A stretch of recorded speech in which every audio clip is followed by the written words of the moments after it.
The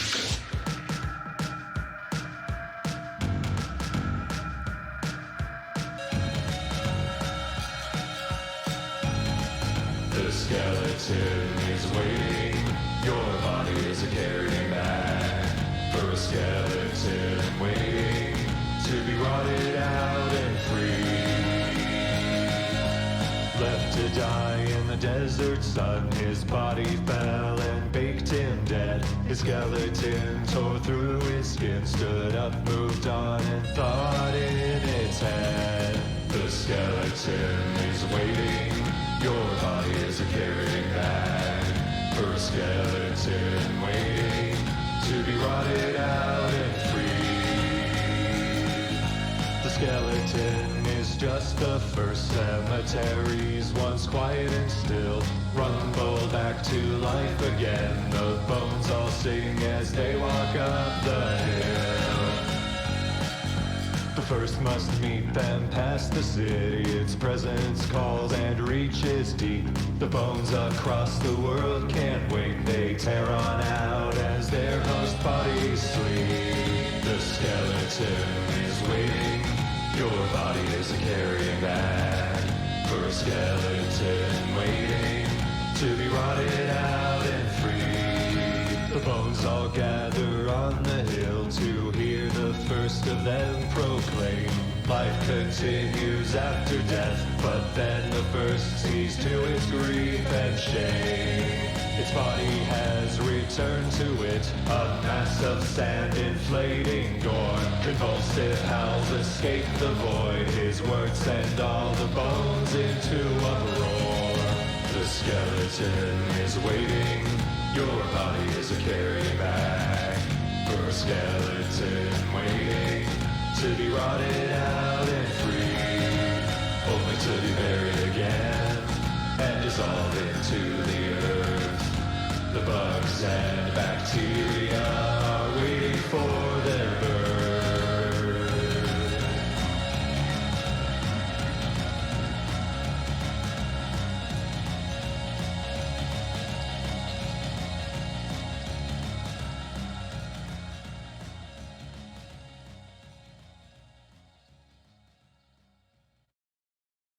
Alright, hello everyone. How is everyone doing today? The three of you.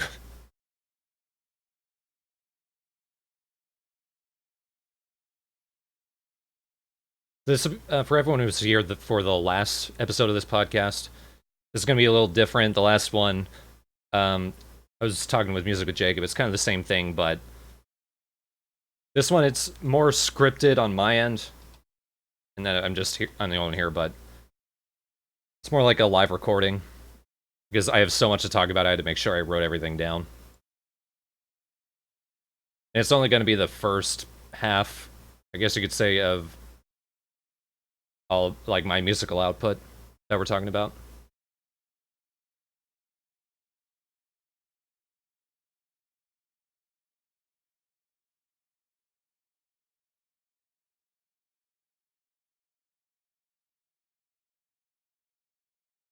Well, we'll start that in a couple of minutes. I want to let anyone who wanted to listen in, come in.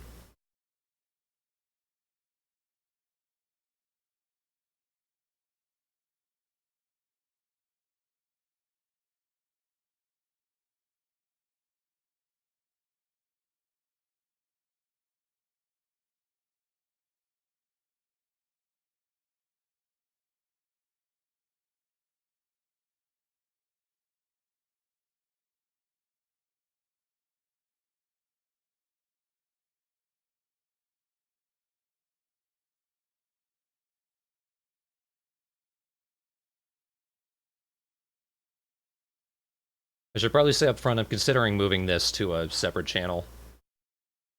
Because it is just my own podcast. And the only reason I'm recording today is because since we finished up 20XX, Wednesday was open. We didn't have any videos to go up today. And if I move it to another channel, I don't need to worry about that.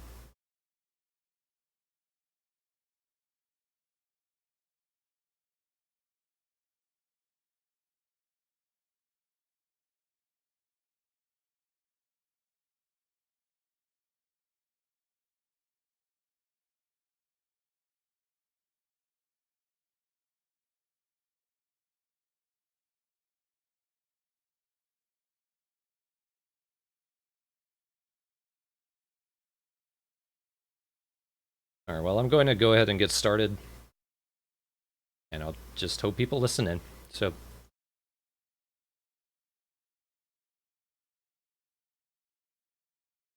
1 second while I get my recording going. Alright. So, back in February, I took part in the Record Production Month, or RPM, challenge.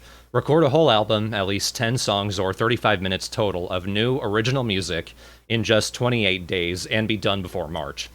This came almost directly off the tail of my third album, released just in December 2018. Before then, the gaps between my new music releases were 3 to 5 years, and those gaps have been due to factors ranging from a lack of recording skill to a lack of motivation. But with these last 2 albums done in under a year, and more planned for later this year, it got me thinking about my previous recordings and how I got into making my own music in the first place. So for this episode, we'll be taking a look and a listen back at my sporadic experience as a musician. For most of my teenage years, I didn't play guitar, let alone write and record music. My dad has made music my whole life, and seeing him play guitar, sing, and write songs did eventually rub off on me. He and I went in on a cheap, used Squier Stratocaster that I still have and regularly record with, but I had no musical sense or ability until I took guitar class in senior year of high school. It took about an additional year of continued practice and starting to put down some random ideas that I finally started developing my own musical instincts. My earliest recordings are from summer of 2009, mostly just noise and experimenting with delays and reverb, some of which I would rework for a noise EP in 2011. The first proper song I ever wrote was called They Call Me Person Man. It's a droning, psychedelic acoustic song I wrote right after listening to Black Hole by Beck from his album Mellow Gold. The title is a reference to Particle Man by They Might Be Giants, and it's about the ultimate sad sack. Bad shit just keeps happening to him, like he burns down his house and doves peck out his eyes. I only started writing the song, though, because I came up with the line, lit a cigarette, remembered I don't smoke, then thought the line, put it out again, and I thought about the cigarette immediately burning the house down, and the rest is history. Here's a sample. Lit a cigarette, put it out again,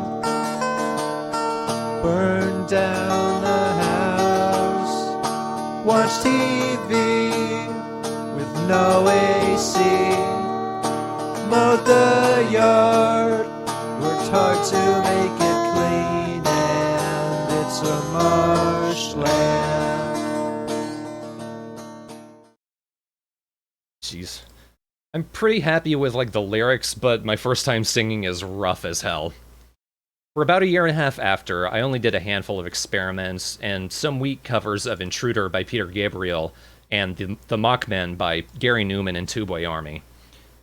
I also did a Plunderphonic single called Saw Beat, based around samples from Cabaret Voltaire, Peter Gabriel, and U2, and a reversed remix of that called Saw Coffee, parentheses, Mensforth Hill, which adds this old recording I did of me reading a religious parody my friend Dan Flintham wrote over a droning arpeggiated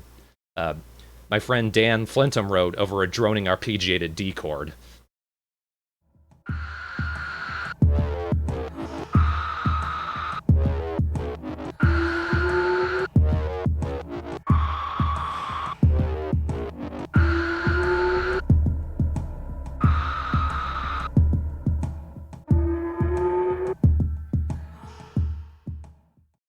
That was Saw Beat. This is Saw Coffee.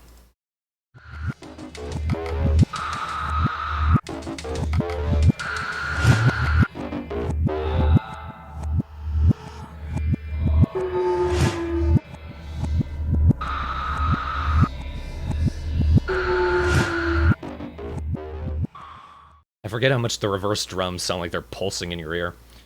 The Mensforth Hill subtitle is a reference to Mensforth Hill by The Clash, which is a reversed remix of another one of their songs. I'm considering uploading all that again in a free compilation of all my stuff I can't reasonably sell, because again, that's just a bunch of samples from other musicians. I also did vocal samples for a Sawtooth track called Industry Standard, which I remixed before the original ever came out. This is the remix.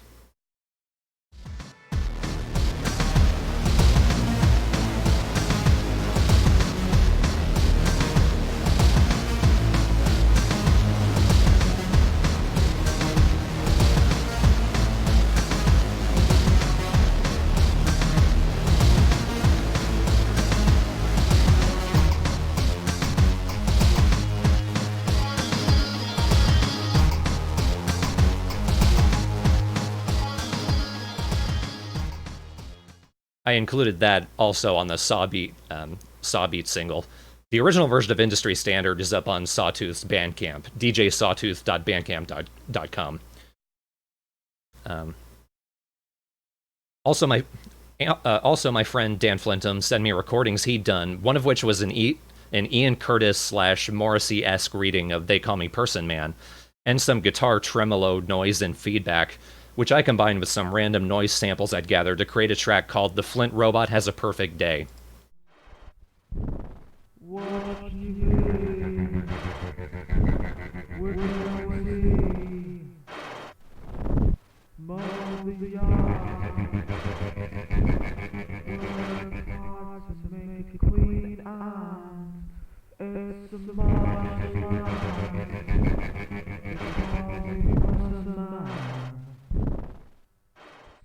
The rhythm for that is a thump on my microphone. The rhythm for the excuse me. The rhythm for that is actually a thump on my microphone run through a tremolo, and some background static recorded during a Skype call. That's all that is.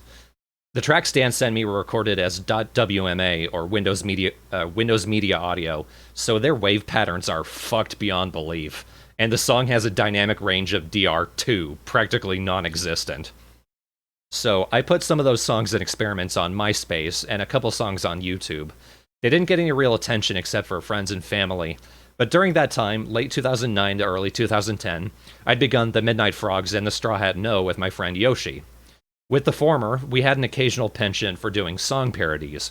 We'd parodied A Day in the Life by the Beatles, The Safety Dance by Men Without Hats, and a few others, usually to karaoke versions of the original. Here's one quite a few people remember.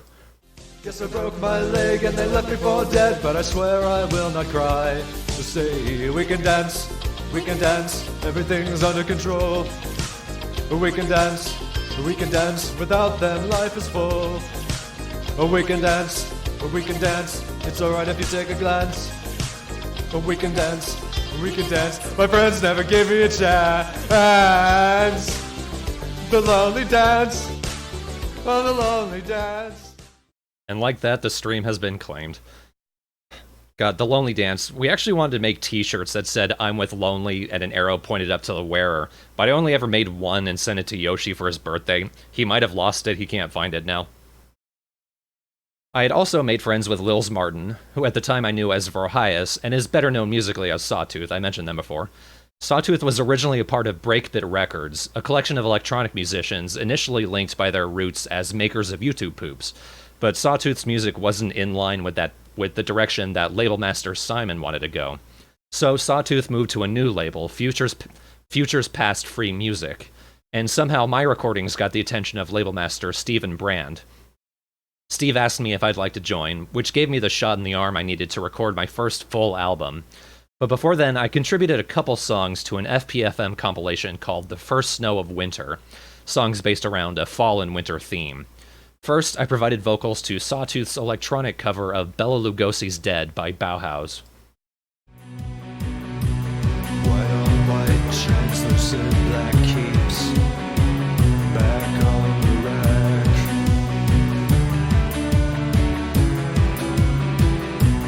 Bela Lugosi's dead. The bats have left the bell tower. The victims have been led red velvet lines. Black box. Bela Lugosi's dead. That's me trying to do my best Peter Murphy impression. Then I recorded for what at times seemed to be one of my most popular songs, The Forgotten One, a death song about a guy's corpse getting buried by leaves and snow. I musically envisioned it as a winter-themed post-punk ballet of sorts, and the version on the compilation was the instrumental with additional cymbal crashes to make it sound more snowy. I might have had lyrics ready at the time, but my vocals weren't up to snuff at all, so for the full version, I got my friend Tiana Camacho to sing.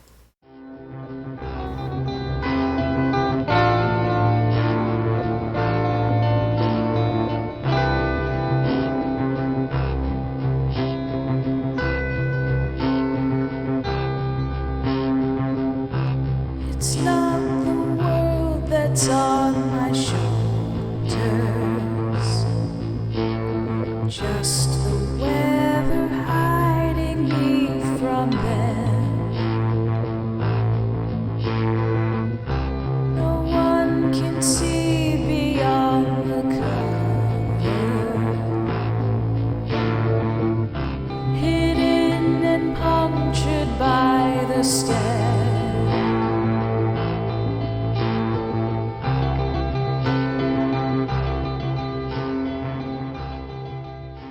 That's like one of the few songs from my first album I wouldn't change at all. Something you might be able to tell by listening to just that one song is my recording process for what became my first album, Black Hole White Space. A lot of improvising the instrumentation and then leaving it, warts and all. I recorded that album in a month, and you can hear it, ignoring that I also just recorded an album in a month. Half of the songs were covers, mostly of my dad's songs, Void, Dirty Old Ghost Town, and What's Going On, plus covers of Confusion by Sparks and 30th Century Man by Scott Walker. I think I'd literally only just discovered Scott Walker that year, so little soon, but the 5 originals are all over the place. I rewrote and re-recorded They Call Me Person Man as Tell Us If You've Seen This Guy Before, after Lils noticed how paranoid sounding the original song was, so I reworked it to remove the outside references and make it wholly my own. The title's a play on the Smiths' Stop Me If You've Heard This One Before. Hark the Herald was the most abject political song I ever wrote until last year, inspired a lot by the Obama-McCain election race, and Sarah Palin in particular. Lils is a big fan of the song, but I think it's musically weak and lyrically too blunt, though its bridge is partially sampled from another one of my dad's songs, Leap of Faith. This is the bridge.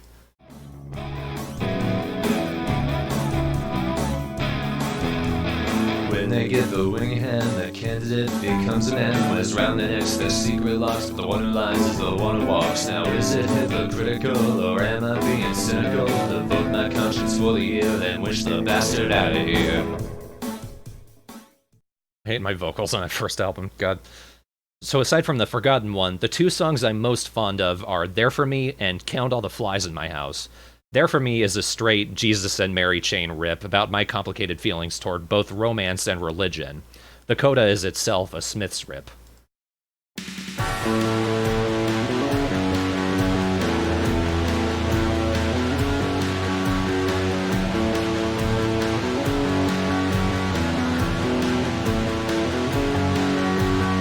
Don't turn away in sorrow and say, you never saw this coming from me. I had grown too attached to the way that no matter what we had to agree, nothing says to me I have to see it. God, I hate listening to those vocals. Count All the Flies in My House is a weird avant-garde dance track that's just pure surrealism. The guitar hook came after reading an interview with Andy Partridge of XTC, where he talked about how he finally came to understand playing guitar. He realized that guitarists play patterns. And then suddenly I realized that, and Count All the Flies came out of that. It's way too long for what it is, but I still think it sounds cool. I also didn't realize until after I'd recorded it that I took the bass line straight from Black Sabbath's War Pigs. I wish the voice in the roots of my teeth stopped buying pizza it can't afford. It makes more flies, it makes more flies, it makes more flies, it makes more flies.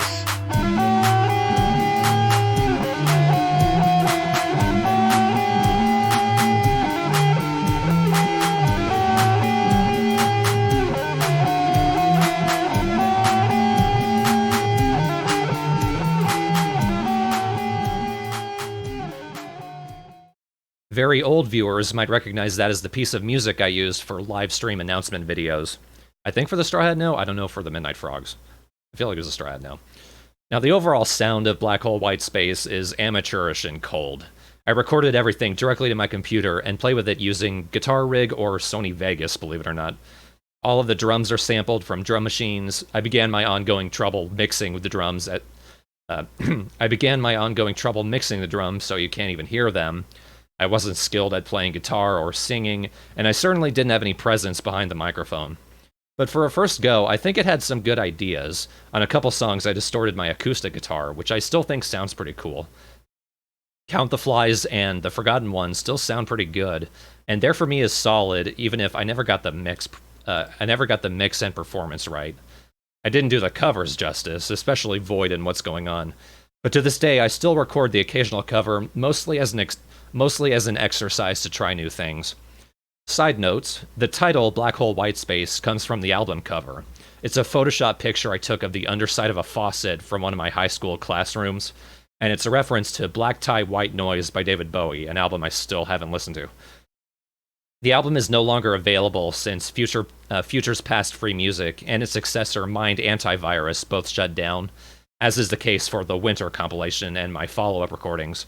But you can buy the best of those tracks from my compilation Thorn Brain is Really Bad at This - The Best of the Worst on Bandcamp.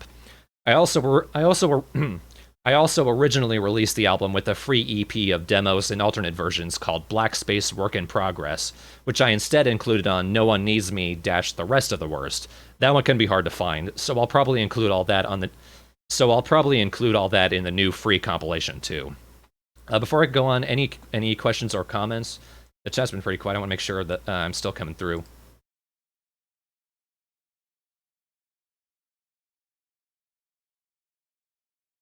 I imagine I should have tested the audio first.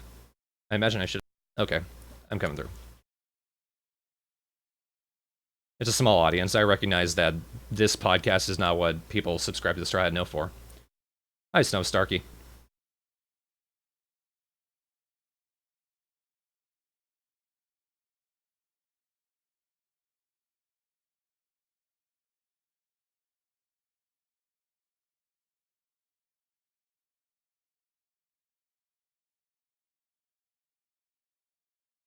I'm doing alright. I'm wearing my throat out already pretty quickly. This is why this is only part 1, because part 2 is almost as long as all of this, and my throat cannot last that long.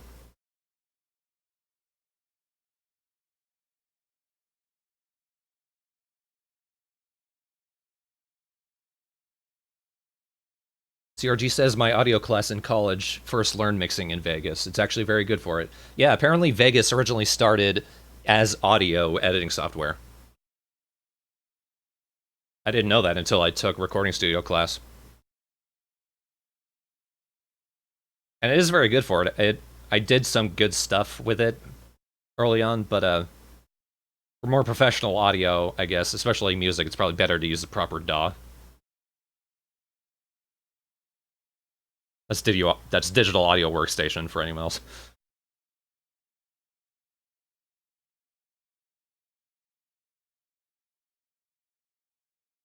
Hey folks, now we're getting people coming in.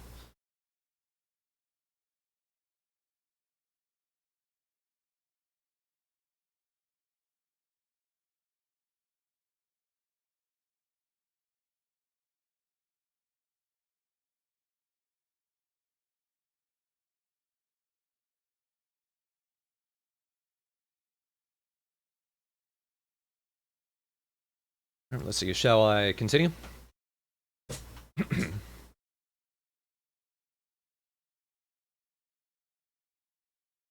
You did. That was Tiana. Tiana sang the vocals for the Forgotten One. Because even me attempting to sing at the time, I knew someone who was actually a really good singer should take that song, not me. Hey, as Dingo says, I actually like a few songs on No One Needs Me more than a few on Thornbrain is really bad at this. Well, I mean...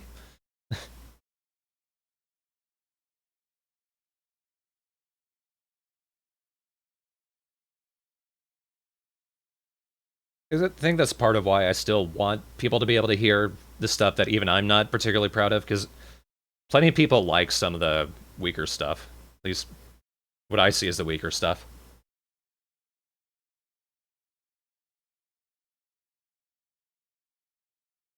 Tiana is a great singer. I've been wanting to collaborate with her forever. We just haven't been able to nail down anything.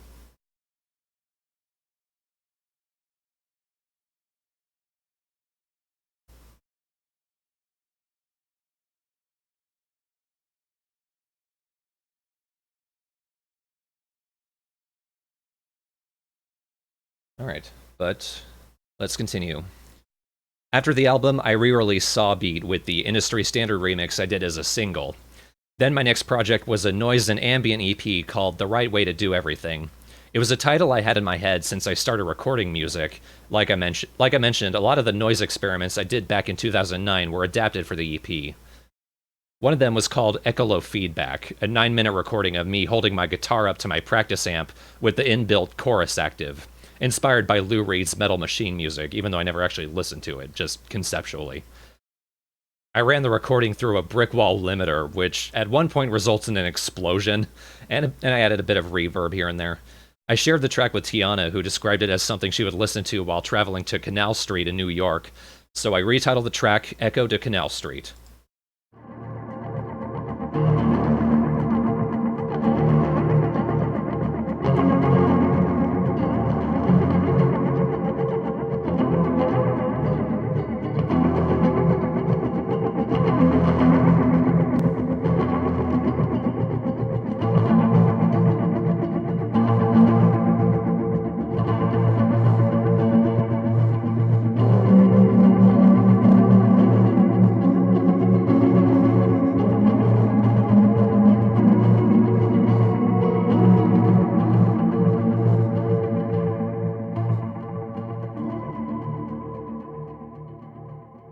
It's 9 minutes long, but there's some cool sounds in it, I think.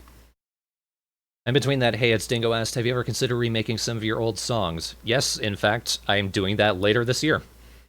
That's kind of why I'm holding this podcast, talking about my old stuff, because after getting back into recording music this last year, I've been sort of properly going back and listening to some of the old stuff, and there's a lot of good material there, it's just the recording's bad. Or in some cases, the recording was good, but the mixing was off. So there's going to be re-recordings and remasterings coming out later this year. Now, another noise experiment I did in 2009 was called Knock Gabriel Knock, based around 7 minutes of me tapping the front and back of both my guitar and bass, running that through reverb and delay to make a wash of sound. And then, originally, for whatever reason, I did the ending guitar hook from Can't You Hear Me Knocking by the Rolling Stones. And then combined that with a freeform cover of Games Without Frontiers by Peter Gabriel. I was hugely inspired by him in the early years, if you can't tell. That version was up on MySpace, and it sounded like this.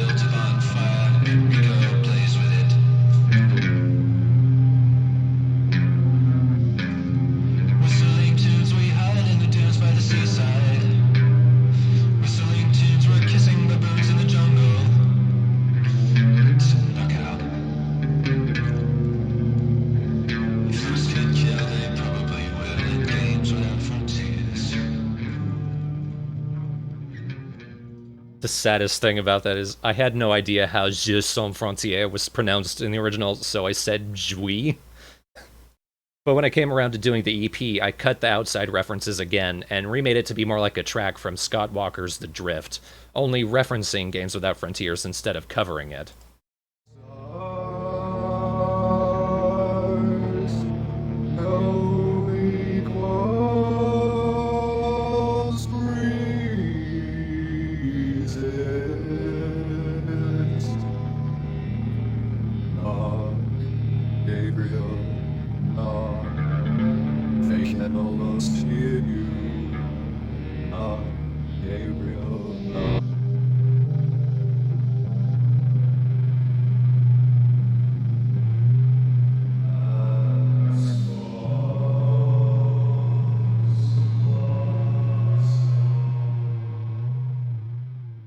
For that, I stretched, unstretched, and chorused the vocals so they sound broken and ghostly. That was another thing that I did in Vegas. I'm thinking of including the original on that free compilation, since I think it actually sounds better than the newer one. It's just a little accidentally funny with Jui. I also did an actual song called I Feel Fantastic, inspired by a surreal YouTube video of a mannequin singing.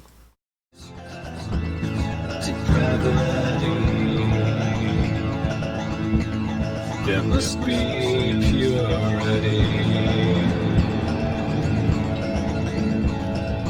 not a body,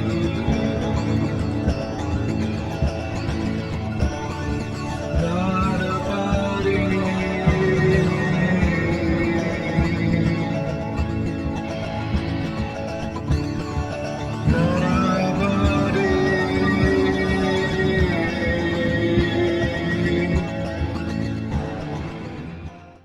And I did an industrial instrumental called Lost Effort, inspired a lot by early Cabaret Voltaire.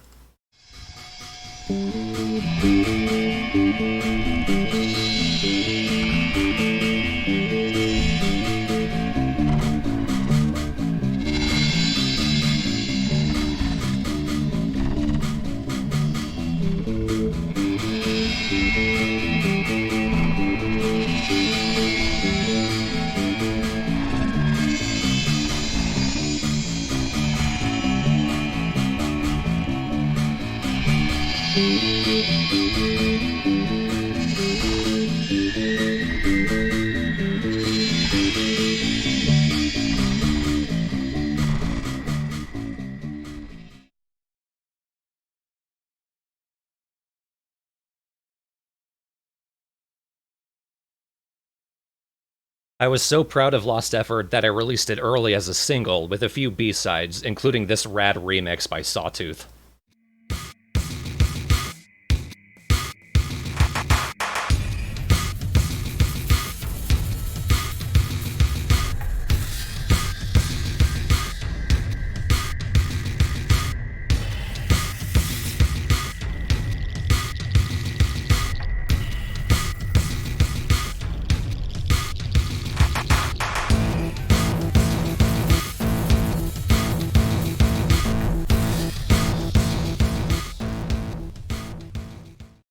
Plus a new version of The Flint Robot, and a remix of Lost Effort called No Effort, with all of the individual tracks reversed except the bass line.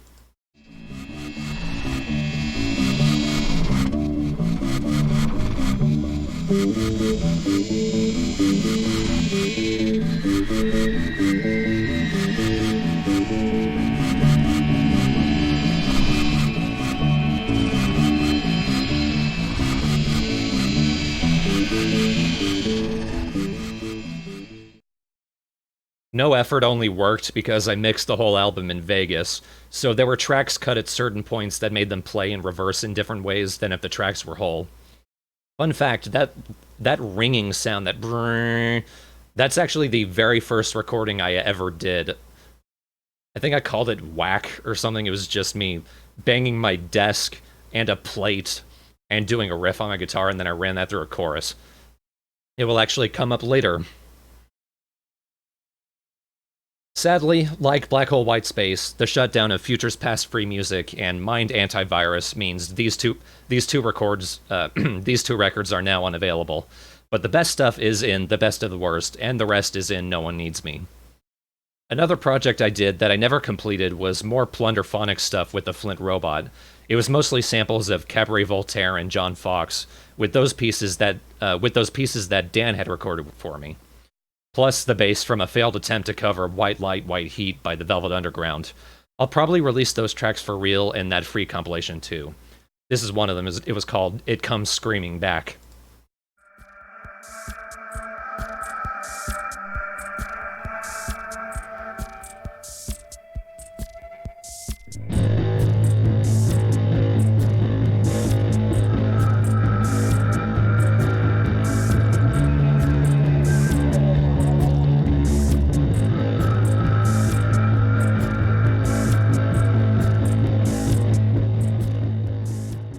Anyone who likes Quero might recognize that ghostly voice.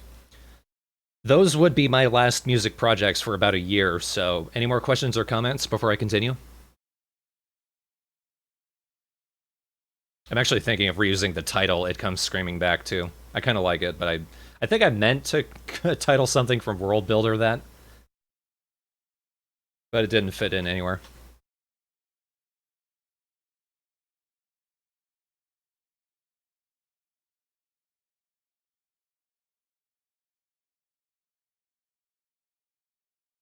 Snow Starkey says I'm getting better with each song. I agree. It's like an audible upward trajectory. In some ways, I feel like World Builder is better than Buried Secrets and Old Lies, and I only recorded a few months after, in under a month, but and it was still a step up. I feel like, in a few ways.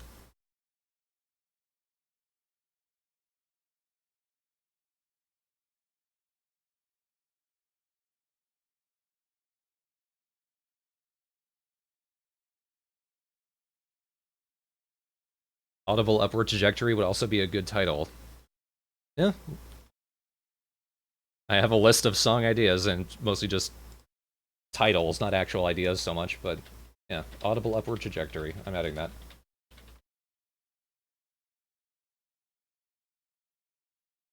That's definitely an ambient song title.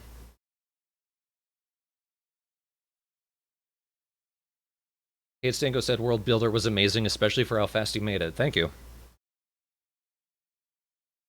The RPM challenge was very invigorating, surprisingly. I mean, I had some of those ideas ready to go, but it was cool, like, how much... It was interesting how much sound and work I was putting into each individual song, and then you go on the RPM challenge website, and it's mostly just people with their acoustic guitar, like, recorded into a single mic.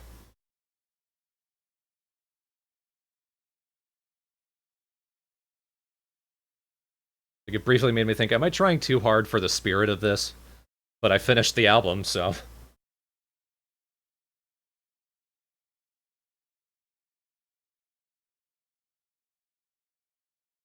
Do you think you'll try the RPM challenge again next year? Probably. The fun thing about it was because the fun thing about it was Buried Secrets took me half the year, and it was an hour long, but World Builder I did in a month, and I felt like it still improved on it in quite a few ways. So it was nice. It was cool seeing that I still had it in me to put in the time and effort for an album I'm really proud of, but I can also hammer out an album in a month and also be proud of it.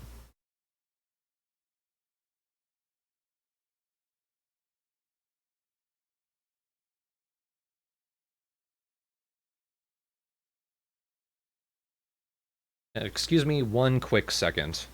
Apparently there's a package out front.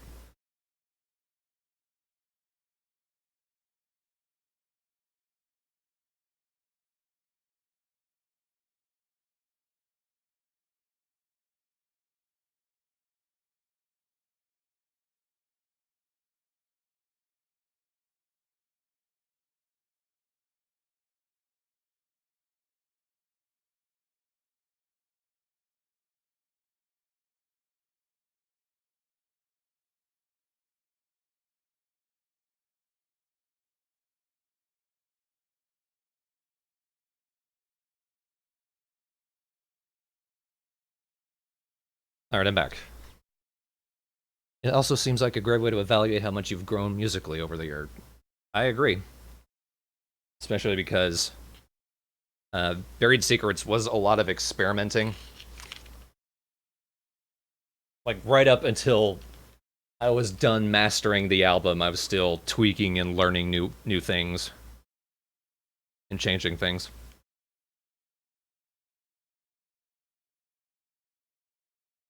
And in some ways, I'm still not happy with it, and I wish I could fix it, but that's for another time.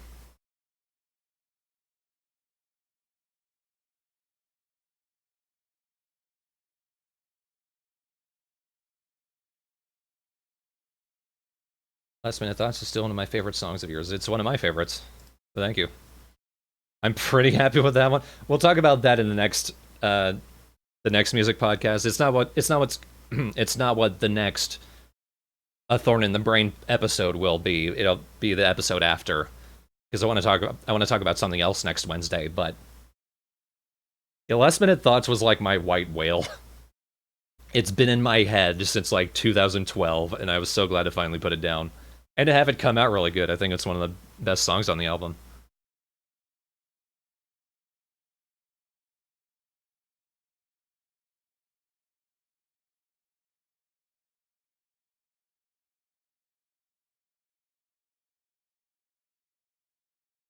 But shall we continue?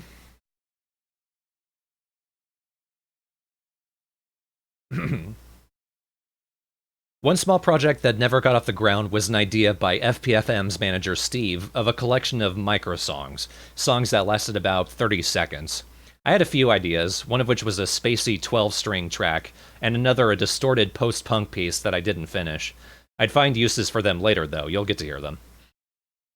If you listened in to the Midnight Frogs podcast in 2012, you might have heard me mention what was to be my second album, Geizhals, named after the painting by German artist Margaret Hofheinz-Düring, which I saw in German class in college. With Black Hole Whitespace, I didn't go in with a central theme, though Sawtooth noticed one of Paranoia, so I adopted it as that album's theme. With Geizhals, I planned to center the album around different themes of perception, and it was going to be darker and better produced than my first album. I wrote a few songs at this time, What a Way to Go, My New Legs, Get Out of the House, but I only recorded one song, Spider, before a lack of motivation led to me canning Geizhals. His name was Cornelius, and he invented long division.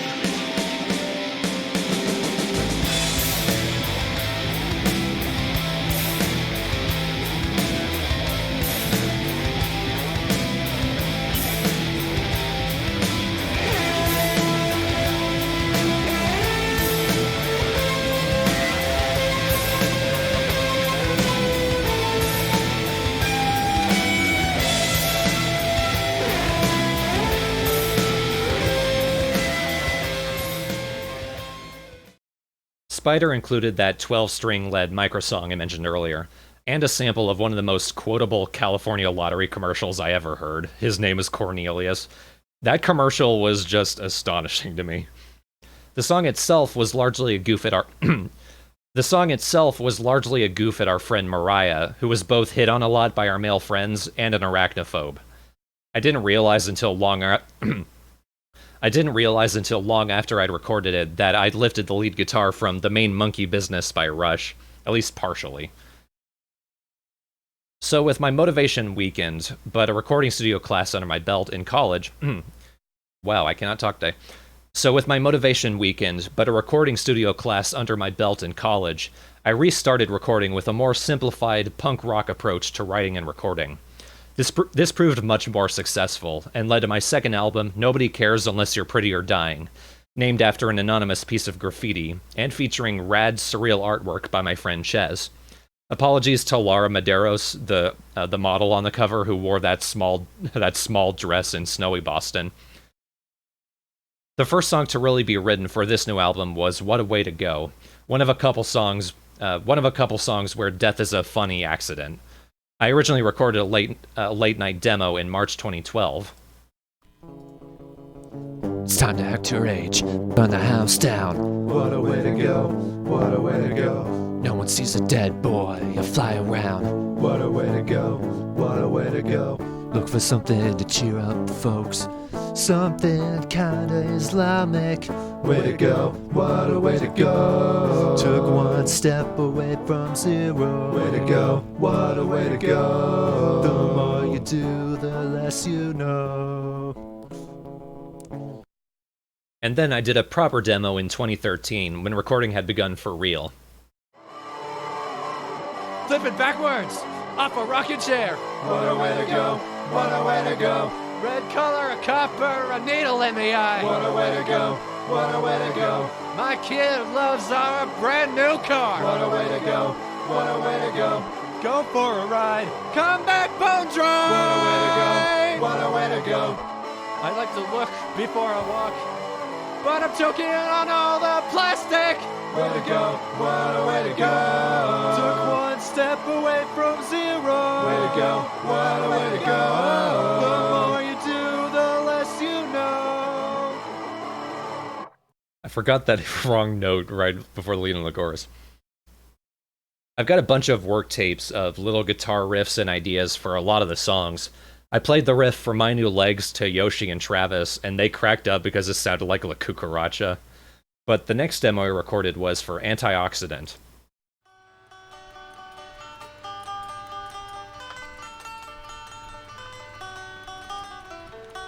It's up to you how you spend your time, so it's your call. But why do you insist to waste it when you clearly hate them all? Someone had to say it, guess something got through. And with the steady change, maybe I'll forget you too. That one must have been way late at night too. If you listen to the What a Way to Go demo, the proper one, you can tell I'm trying much more to be more of a presence behind the microphone. Even if I don't quite get there yet. Certainly not at the late night demos, because I don't want to wake anyone up. Then I did a demo for Let's Make a Martyr. Let's Make a Martyr, which I was happy enough with to upload to SoundCloud and share with everyone on Skype. It won't amount to anything if you're still alive in the morning. Everyone leaves. Let's make a martyr, you're gonna die someday. Let's make a martyr, you're gonna die anyway. Let's make a martyr, if no one hears a word you say, become a martyr today.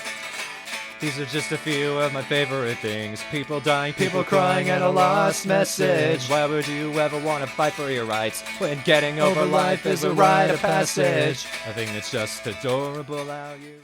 After that, I stuck to recording the album fully before sharing anything. So, since this album is on Bandcamp and is readily available, I want to go through it track by track instead. First, Let's Make a Martyr. This was my take on Andrew W.K. musically and Dead Kennedys lyrically.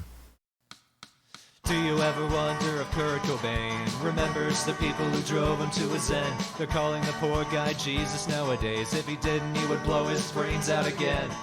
It won't amount to anything if you're still alive in the morning. Everyone leaves eventually. Better pick up the pace. Let's make a martyr, you're gonna die someday. Let's make a martyr, you're gonna die anyway. Let's make a martyr, if no one hears the words you say, become a martyr today. These are just a few of my favorite things. People dying, people crying, and a lost message. Why would you ever want to fight for your rights when getting over life is a rite of passage? Jacob did make a good point when the album came out that he was expecting more exciting vocals from this track. A big problem I had until this last album was... until these last couple albums was I wasn't confident singing and didn't project much or try to use my higher register. Definitely want to re-record the vocals at least. I tried using my cheap toy Casio to add piano, but it just sounds discordant. I might take that out or try again. Next, What a Way to Go.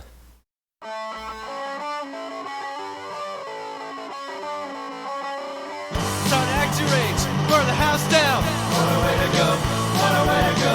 No one sees a dead boy fly around. What a way to go, what a way to go. They don't understand when he succumbs to his rage. What a way to go, what a way to go. The monster's already acting his age. What a way to go, what a way to go. Look for something to cheer up the folks. Something kinda Islamic. Way to go, what a way to go.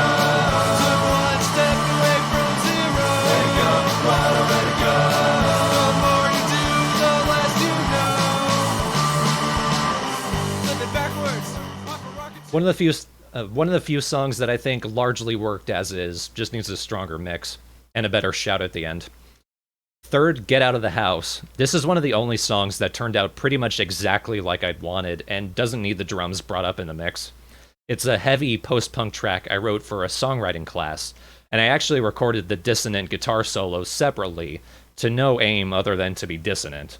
And then I edited them to fit the song later. The lyrics are just about a kid doing drugs and falling out of his second-story bedroom. You lock me up all day.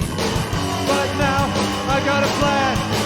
We'll see how long it stands. I've stepped out of this house. I've stepped out of your hands. vacation and some edible imagination. My burning head and I are searching for new land.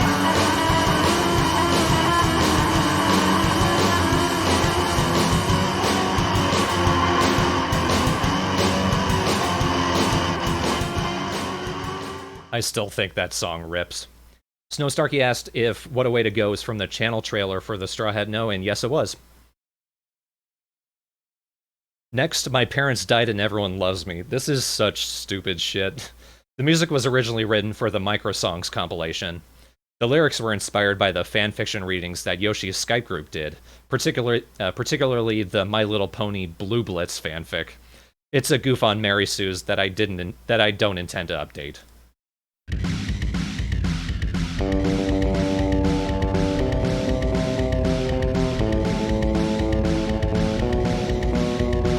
My parents died and everyone loves me. I have no faults except my horrible spelling. Put some color in my hair, try and punch me in the eye. Doesn't matter if I even deserve it. Everyone takes my side. That brrr at the end is an effect in Guitar Rig. It's like a tape startup. I tried doing it with a bass, that was the best that I could do. I don't know why I kept that on the album. I feel like I should have saved it for the free compilation that came out first.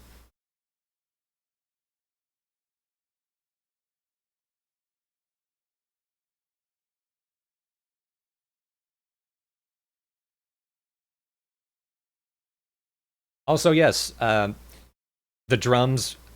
Yeah, the drums from My Parents Died and Everyone Loves Me, I included in the TheStrawhatNO trailer as well. I think it sounds cool, it's just the lyrics are stupid.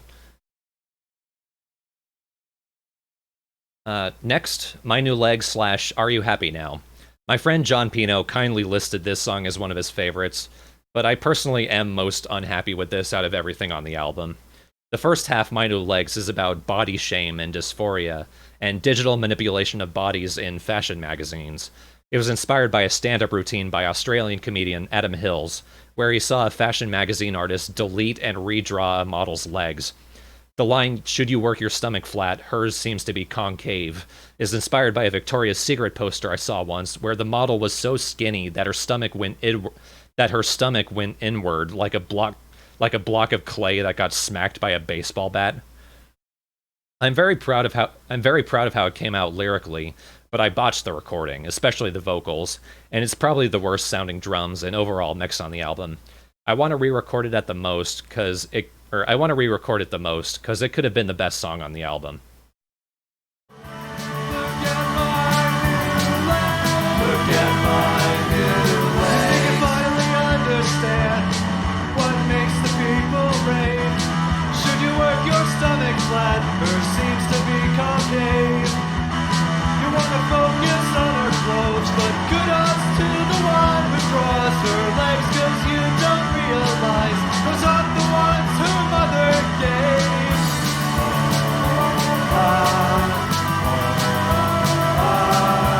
What is beautiful to you doesn't look at all like you should know. The girl in the back doesn't really look like that, no. Look at my...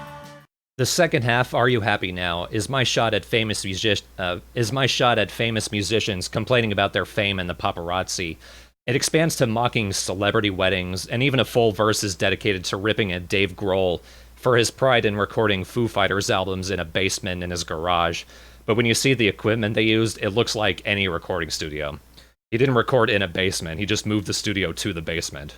I had a real hang-up with that, but overall the song is just kind of a smug Dead Kennedys send-up again.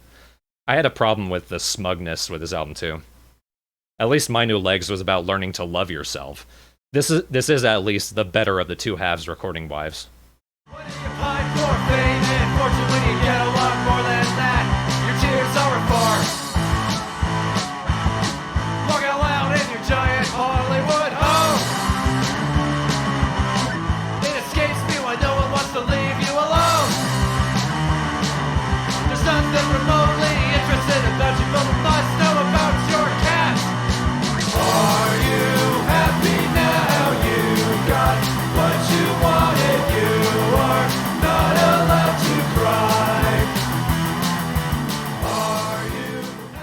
The only reason those two songs are connected is because I realized they had the same tempo and drum pattern, so I just ran with it.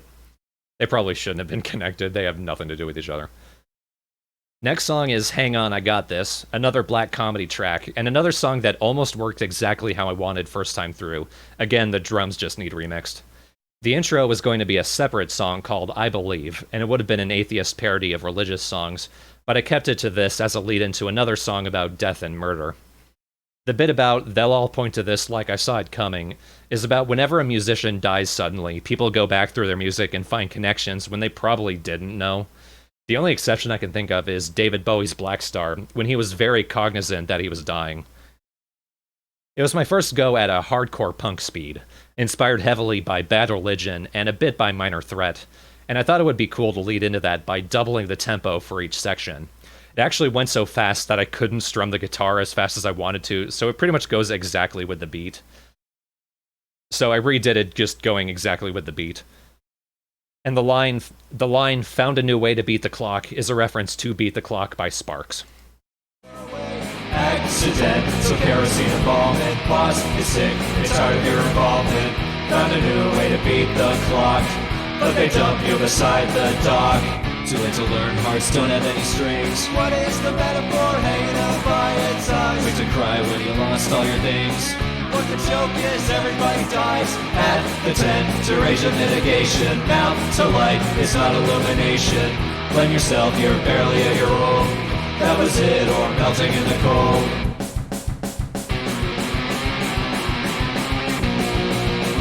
You know you did it to yourself. Your mother dropped you down a well. Your father promised not to tell. You know you did it to yourself. Die right and it's hilarious until the joke's on you. Never say again. Hang on, I got this. Don't ever tell your friends. Hang on, I got this. You haven't got a body left to waste.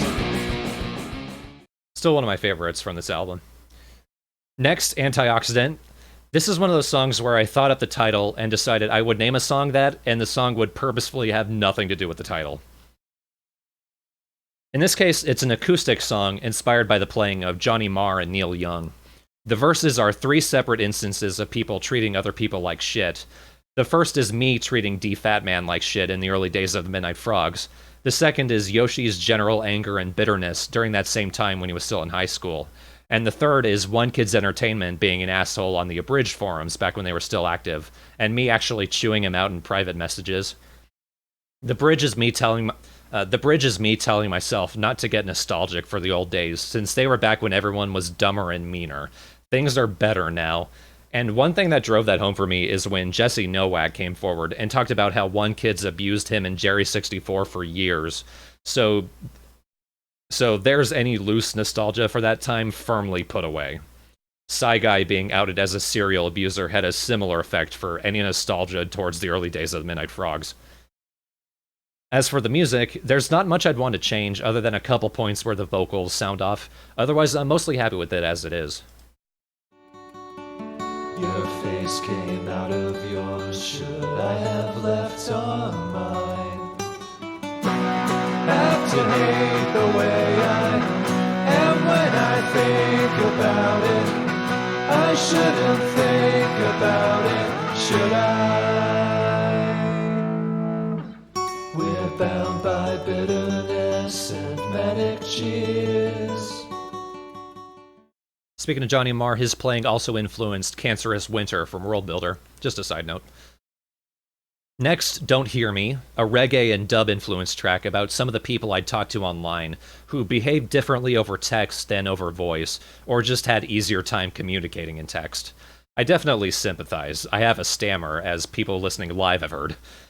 I try to be patient with people. The dub section uses an old Skype recording of Yoshi's mom yelling at him. It's from right before we recorded an episode of the first Pikmin Let's Play on our old LP channel, FATLPs. There's one for the Wayback Machine. Yoshi laughed when I reminded him of it. This song's as much inspired by dub and reggae as it is the punk bands who were inspired by it too, like The Clash and The Ruts. Another one of the few songs where the drums don't need boosting too.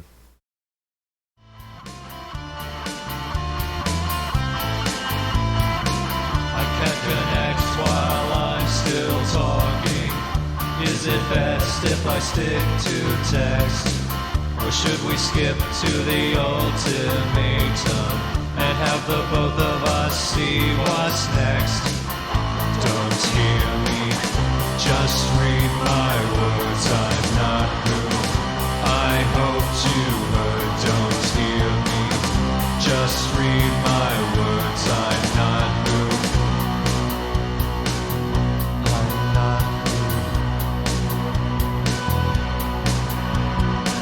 In 3, 2, but hang on.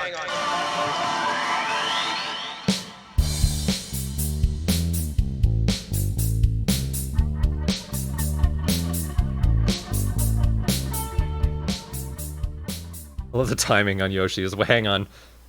Right in the lead into the bridge. That's another song where, like, the vocal... It sounds good, but the vocals are a little too flat.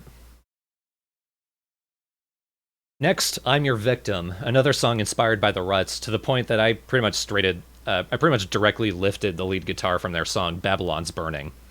The intro is also a reference to Rise Above by Black Flag. It's a song about a dominatrix who has a habit of accidentally killing her clients, and the narrator is actually totally down for that. I reused one of the riffs from Hang On I Got This in the chorus, and the synth percussion in the opening is taken from the later track Shake. I envisioned all that as, like, lyrical siblings to each other. Drums and one bad harmony need fixing, otherwise this one's alright. You ain't getting repeat business, so why don't you replenish your stock? That feeling in your chest that says you're still alive. Any more of it and I won't be. I'm your victim. Any other case I'd be dead on the floor. But you and I know it's 'cause I want you more. I'm your victim. Next track is Edged Out, another self-smug song about something I probably didn't need to write a song about. I got really annoyed when I learned Ian MacKaye of Minor Threat and the straight edge movement, not of the straight edge movement, but Ian MacKaye and the straight edge movement avoided illicit sex. It later occurred to me that it's probably for things like STD reasons, but originally to me it smacked of the same repression that religions like to pull when it comes to sex. This weird need to control your 100% natural human impulses. So I wrote a song mocking that. I'm definitely rewriting the line of "no one wants to fuck you anyway," because that's just a stupid argument no one should make. It did occur to me only last year, though, that the title could also refer to the sexual act of edging, where you purposefully keep yourself just on the cusp of orgasm and never pass it. Wasn't intentional, though. Have you ever had a human impulse? Cut it out. You don't impress yourself enough. They say to go straight in an old world sense. Tough it out. The better man always says no. But it's not that simple. Your badge of pride. The reason you're alive. You better hide. Don't touch that girl. And don't fuck that guy. Or you might get just a little edged out. It's part of life to want to do things to people. I'm trying to push my vocals. I'm still not quite there yet. The song fades out into a weird recording of a guitar and what sounds like slapping. That was actually one of the first recordings I'd ever made, where I just played my Stratocaster into my mic and hit my desk and clapped to make percussion, and then I ran all of that through the Guitar Rig software. I call the recording whack. I'd actually mentioned it before. It was that long stretched guitar noise in Lost Effort. This is what the original sounded like.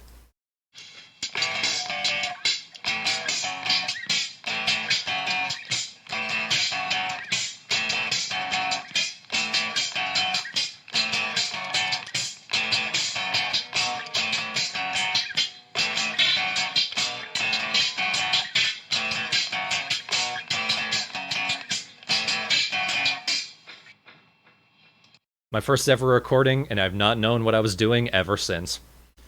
Next, a song I was super proud of at the time, but I'm more mixed on now, a more traditional love song. This is a speedy punk rock track inspired by The Damned and their guitarist Captain Sensible's solo work, and a touch of Motorhead. It's a parody of all those songs that people think are great love songs, but are actually about something dark, like The Police's Every Breath You Take, which is actually about stalking. And to drive that home, I made it about an obsessive ex who's very attracted to your eyebrows. It starts out funny, it gets uncomfortable fast, and I was quite proud of it, but it's another song that falls victim to my weak mixing skills. I'm looking forward to dusting it off later this year.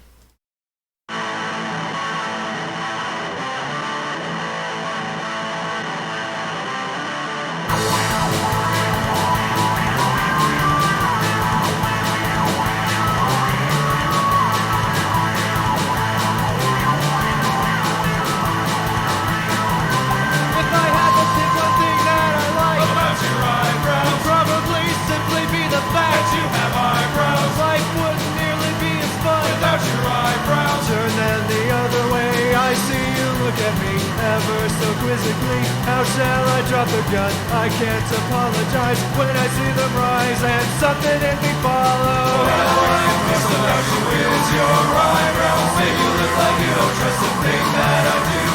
Oh, your eyebrows, they break my heart, but that's nothing next to what I do to you.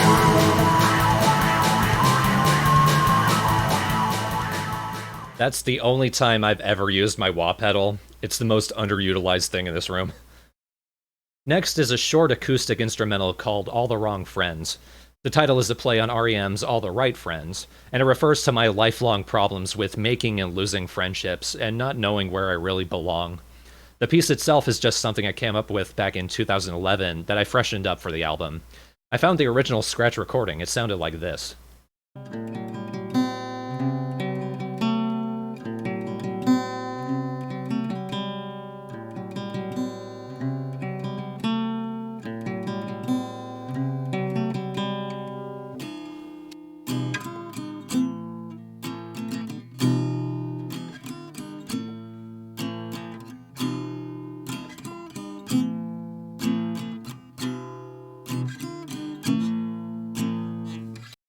I clearly had some trouble getting a good rhythm for that second half, but I'd found it when I recorded the final version.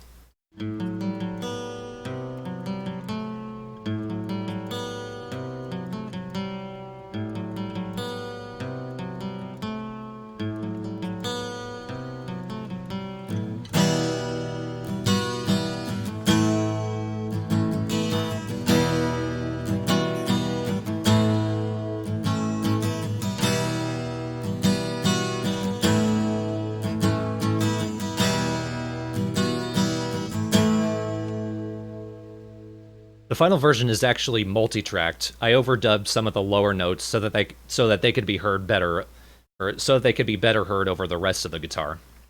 Fun fact, I recorded the guitar for both this and Antioxidant with 2 mics, so that I could make it wider and spacier. I no longer have that second mic because I gave it to my ex-girlfriend who never used it and never sent it back. Oh well, I'll get a new one eventually. Next is I Forgot to Tell Them the Bridge is Out, which was originally an instrumental demo I'd recorded all the way back in 2009 and uploaded to MySpace.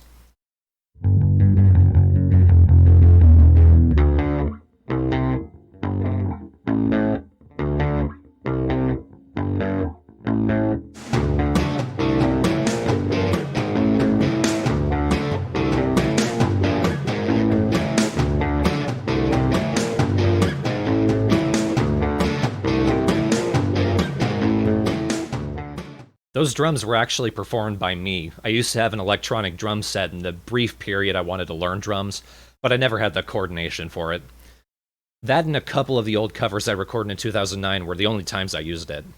For the album version, I didn't change much, but I did finally add the lyrics I'd wanted to add the first time.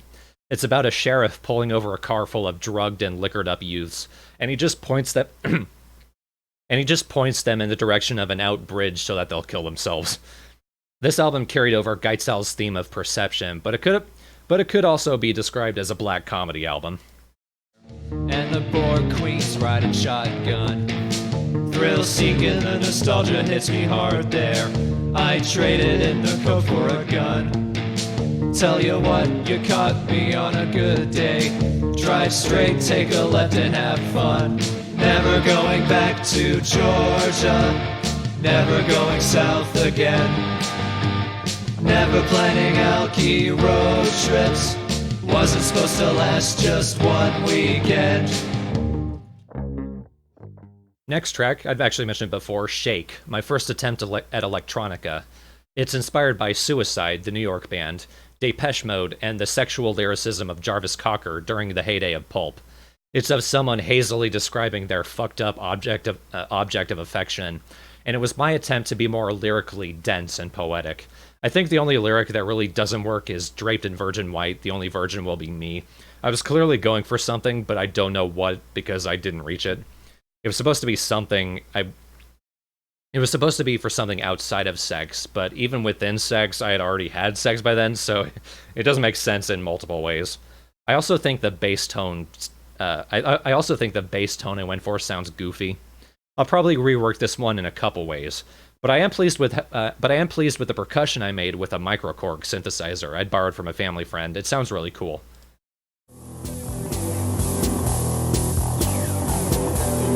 It's on me to work through the chemicals in us while you sit idling by a trail of venom down your cuss. I keep you locked.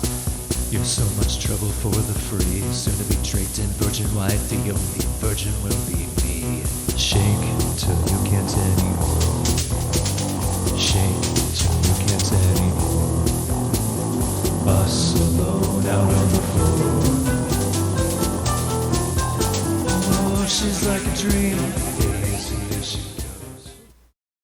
The penultimate track is Tribalism, my go at industrial post-punk, inspired by Killing Joke and Ministry. The song's about the tribalism that occurs in the political parties that run America, and at least the UK, where politicians oppose each other not because of issues, but simply because they're from different political parties. It's the stupid bullshit that led to Trump even being nominated. It's the stupid bullshit that led to Trump even being nominated, let alone stealing the presidency. I used my dad's old Zoom 505-2 guitar pedal because Trent Reznor used a Zoom when recording early Nine Inch Nails albums. And I used the microKORG again on a violin preset, but dropped a couple octaves to make it really deep and menacing.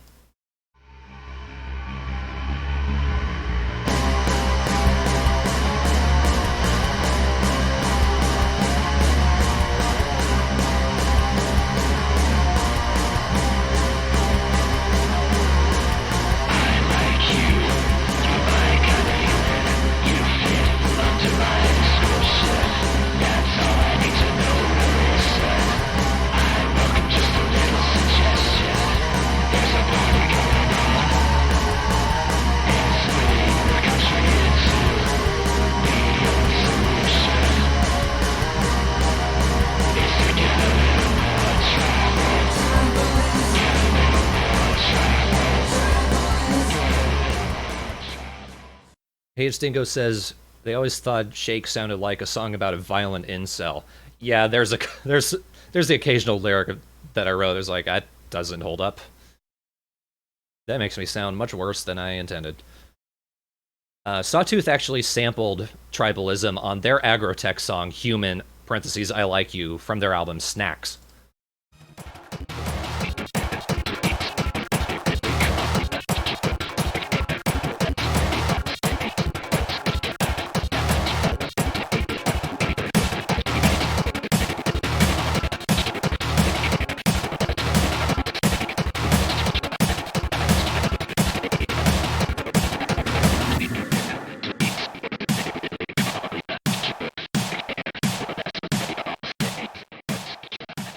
A little hard to tell, but those are my vocals from this song.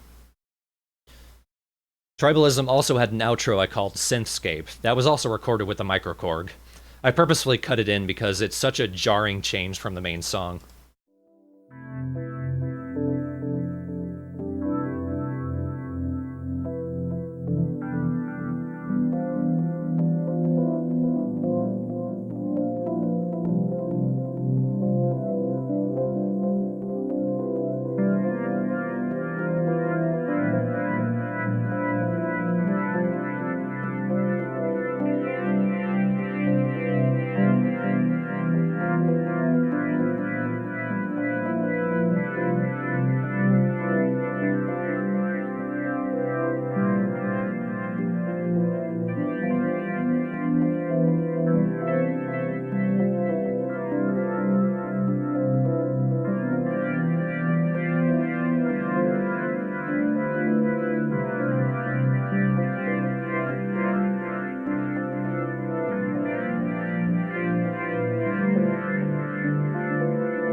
And the final track on the album is a re-recording of There For Me. I wasn't happy with the vocals, and I wanted to give the song a thicker mix, but the EQ and compression plugins I used kept undoing my settings, so the final song ended up muffled and way too bassy, especially in the vocals. The new version I'm doing later this year will hopefully be a best of both worlds. Third time's a charm, let's hope.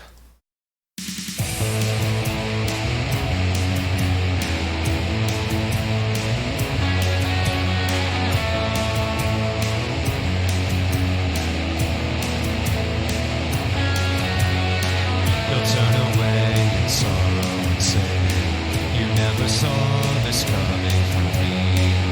I had grown too attached to the prey, that no matter what we had to agree.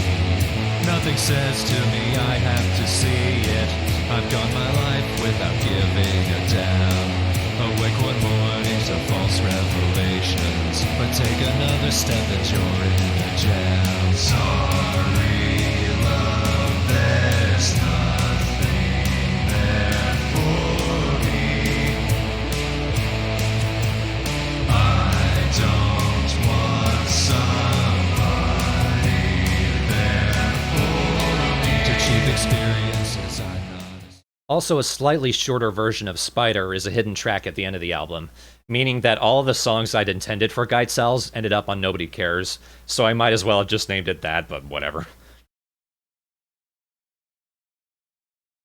Hates Dingo says, I do like listening to every version of There For Me because it feels like a song that perfectly encapsulates your music growing with you, as every version was better than the last. Well, thank you. I kind of agree with you, but it also shows, like, different weird mistakes I would make at the time. In that case, the mixing. It was so obnoxious trying to get those EQ and compression plugins to work. It's like as soon as I closed the window, they would undo themselves. So I'm looking forward to going back and fixing that one. Hopefully, this will be the final time. Let's see. The album's also bookended by a sample of this weird telemarketing voicemail I got on my cell phone from bobsatm.com. I got it in 2006 or something. It was surreal. First saved voice message. ATM.com. BobsATM.com. Grab a pen and write this down right away. BobsATM.com. The first 3 minutes of this website will absolutely blow your mind, so go see it for yourself right now. That's BobsATM.com. Let me spell that for you. BobsATM.com. BobsATM.com. Enjoy the site. BobsATM.com. Press 3 to be deleted. He's telling me how to spell ATM. What the fuck is this voicemail? The site was gone by the time I looked it up. Apparently it was a self-help site. Now, before Nobody Cares came out, I released a free compilation to promote it called Spider, and featuring the painting Guide Cells as its cover art. It's public domain, I can do that. It had the full version of the song Spider, a couple of the demos I already played, a couple full-length tracks from the album, some excerpts like Synthscape, or the dub section of Don't Hear Me. I also included 3 pretty weak covers of Requiem by Killing Joke, Ex-Lion Tamer by Wire, and Blackout by Lush. They were 3 bands that were big inspirations for Nobody Cares, especially Wire. Their first album, Pink Flag, changed how I write, record, and think about music forever. I didn't do the songs justice, but I will include them on the free compilation. They made for good exercises, at least. I did different recording and production tricks for each of. I did different recording and production tricks for each of them that I hadn't done before. Also on the compilation were a couple outtakes from Nobody Cares, songs that I'd recorded and initially thought, okay, finished. But a day later, it was clear they weren't good enough for the album. First, Headcase, a song I'd written all the way back during Black Hole White Space. I'm in love with the China sex. When she gets on my back, I threaten to break it up. I laugh at my joke. She walks out the door. I think I deserve it. I'm in love with my guitar strings. Soft and whack and I can make her sing. But my concrete hands make no one laugh. Lost another. Split it in half. I'm in love with the plastic bag. Insert suffocation joke. I'm such a head case. I don't even joke. Head case, head case, head case, head case, head case, head case, head case. I can't breathe. I think it was originally supposed to be inspired by the Velvet Underground, but it changed drastically by 2013. The line about concrete hands breaking guitar strings is a reference to Elvis Costello. When he recorded his first album, he played his guitar so hard he broke the strings, after which his producer Nick Lowe called him the Little Hands of Concrete. This is the one outtake I'm going to update for the 2019 Mixes album.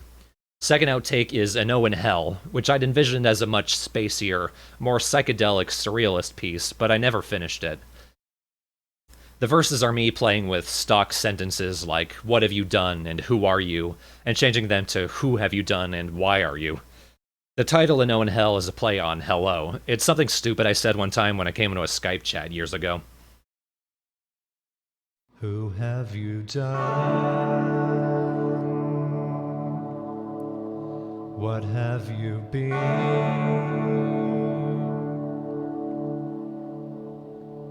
When are you? Why are you? Dragging backwards through the summer, body checking a helicopter. Now they're glad you're not a bother anymore. Hope they find a place where they can bury you.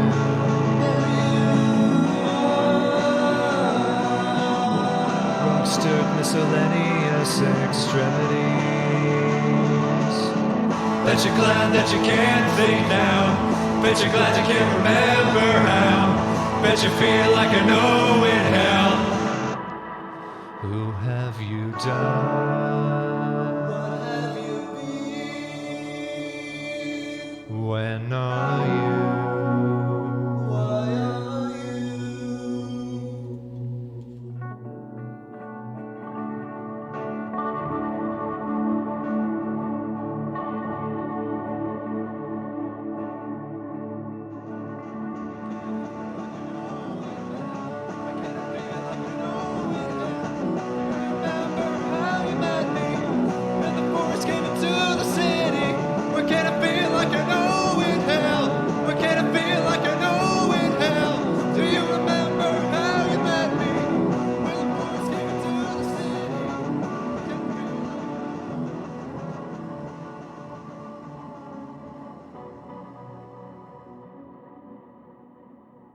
Newer listeners may recognize some of those lyrics. I did indeed recycle a lot of them for my later song, Face Down Walls. For now, though, that's pretty much everything from this period. Nobody Cares came out, people seem to like it. I made several failed attempts to start bands, one of which briefly led to the Midnight Frogs dissolving, which was undone a day later when the other band members decided to drop out. So that majorly hurt my motivation to write and record music, and I ended up not putting out a new album for 5 years. But we're going to leave it there for this episode. My recent adventures in music will take nearly as much time to talk about, so we're going to save that for a later podcast. For now, any questions or comments? Any questions or comments? Darkling Vacation recognized the lyrics from Face Down Walls and says it's one of their favorites. It's one of their favorites. Thank you. It's also kind of one of my favorites. We'll talk about Face Down Walls next time.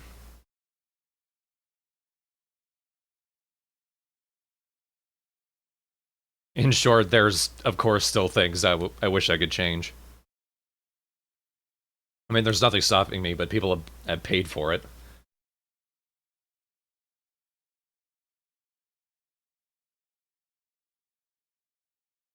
Snow Starkey says this has been very insightful. Thank you. I wasn't sure if people would be interested in me talking about my music. Because in the grand scheme of things that I do, excluding maybe the Legend of Zelda fan comic, my music is one of the things, like one of the less known things. Like the Midnight Frogs were popular, TheStrawhatNO is finally getting popular reasonably. But my music's always kind of been in the background.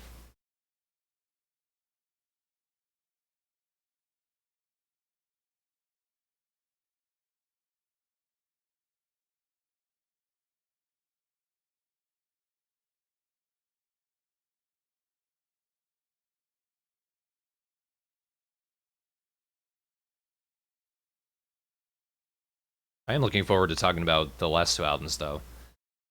Because there's kind of a history that led up to me actually getting back into recording. Hey, it's Dingo says you inspired me to make the only song I've ever recorded, "So the Night Begins," in 2015, when I first really got into music. When I first really got into your music. That's cool.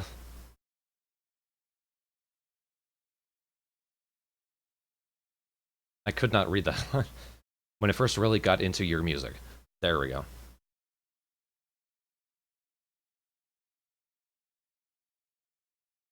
Did you do it the one time and just decided music wasn't your thing?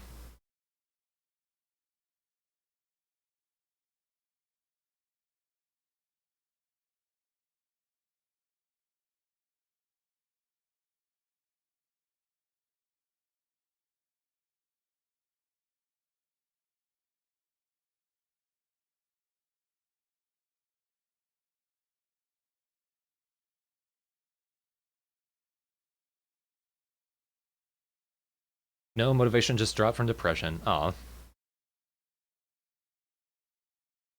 Depression ruins everything.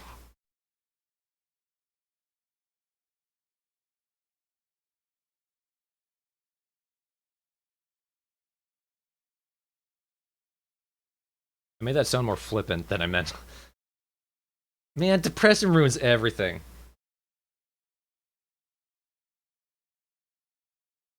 Do you have the song uploaded anywhere? I'd like to hear that.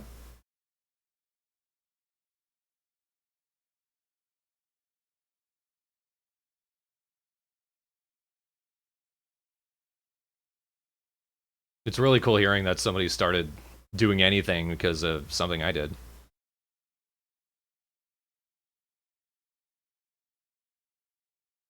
It's a cool way to pay it forward. It's on their Bandcamp for free, same name. Alright. Hey, it's dingo.bandcamp.com. I'm probably not going to play it on the stream. Well, it said it was for free.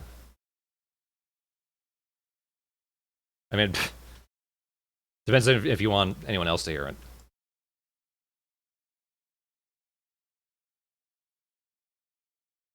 We'll save it for later. It would be uncouth to give my opinions live. It's not what this podcast is for.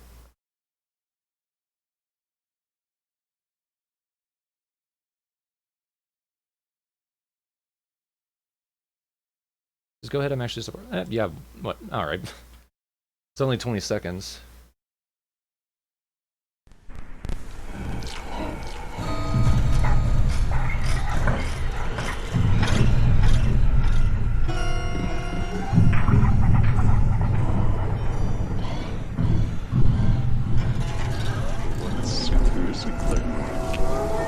Music.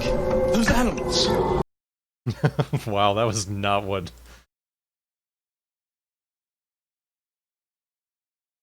Kinda rad. Yeah, not what I expected.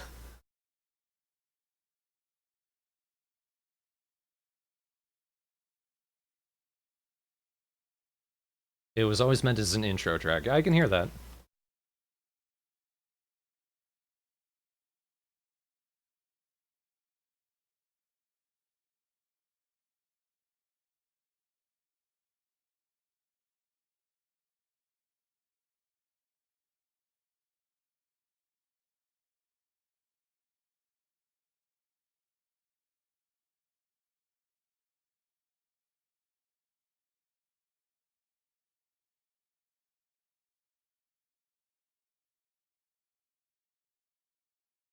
Would the rest of the music been noise stuff? The Dracula 1992 sample is a perfect lead into just about any genre. Yeah.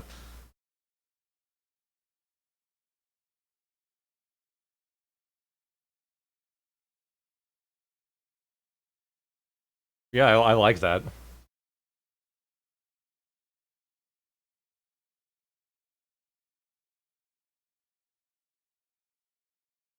I mean, that kind of reminds me of the stuff that my friend Patrick does in his project Smell. That could have easily been an intro to one of his albums. A mix of noise and post-punk. That sounds like something I'd be into. It'd be cool to hear you do some more if you ever did.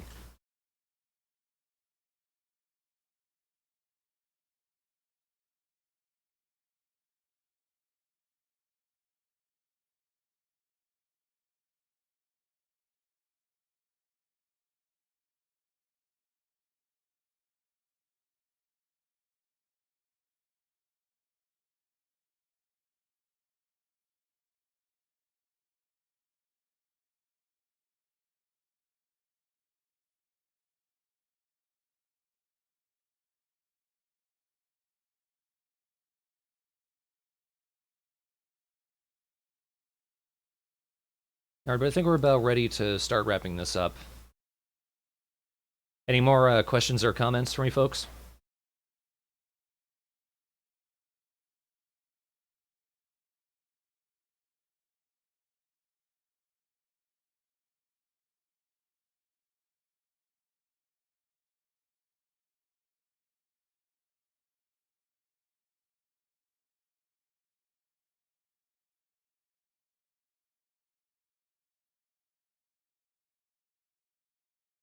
Alright.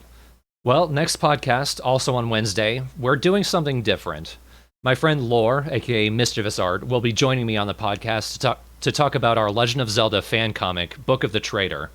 We recently wrapped up Chapter 2, which is the formal beginning of the story, since Chapter 1 begins the comic in medias res. So I wanted to hold a podcast talking about the comic, how it got the idea, how it started, how Lore got involved, and go into some details on characters and themes that I'd like readers to keep in mind as the comic goes along. I've wanted to talk about the comic for goddamn years, so don't miss it. That will be Wednesday, May 1st. Hope you all listen in, and I will resume the music retrospective the week after. Until then, I have been a thorn in your brain.